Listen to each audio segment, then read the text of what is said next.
Les conséquences de la nouvelle naissance, c'est que nous arrivons dans un monde complètement nouveau, où aucune des anciennes aptitudes, si nous en avons eu conscience, nous est d'aucune utilité. Nous sommes si dans le reconnaître et le réaliser. Il est possible que dans cette vie naturelle, nous possédions des capacités.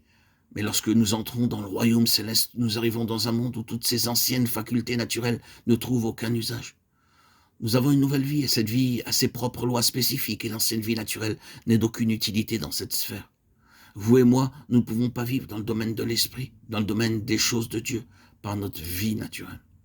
Nous devons avoir une vie qui corresponde au royaume des cieux.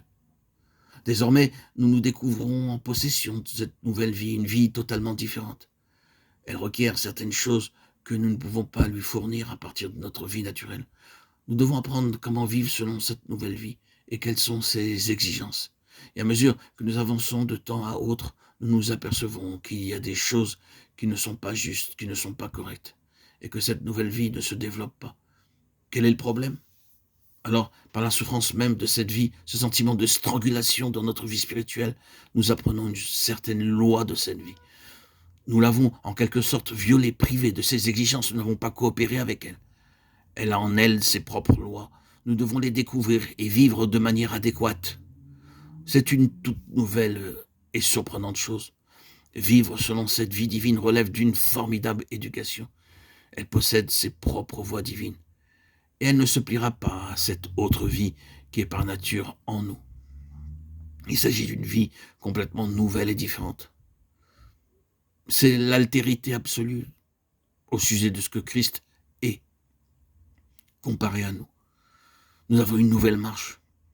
Nous ne l'avons jamais encore expérimenté, peu importe combien de temps nous avons marché au cours de notre vie dans ce monde. Nous ne l'avons jamais fait auparavant dans cette sphère. Et nous devons faire notre premier pas dans la vie spirituelle de la même manière qu'un bébé fait le sien dans la vie naturelle. C'est une nouvelle façon d'avancer. Et nous apprenons comment marcher selon le Saint-Esprit, très souvent par les chutes que nous faisons et les erreurs que nous commettons. Mais cette marche selon le Saint-Esprit est entièrement nouvelle, sans aucune participation du naturel, de la confiance en soi. Avoir de l'assurance est une chose désastreuse. À nos enfants, au début de leur apprentissage, nous leur avons dit « Tu étais trop sûr de toi et tu as échoué, tu as cru pouvoir faire plus que tu ne pouvais, tu avais trop d'assurance. » Il en est de même dans la vie spirituelle.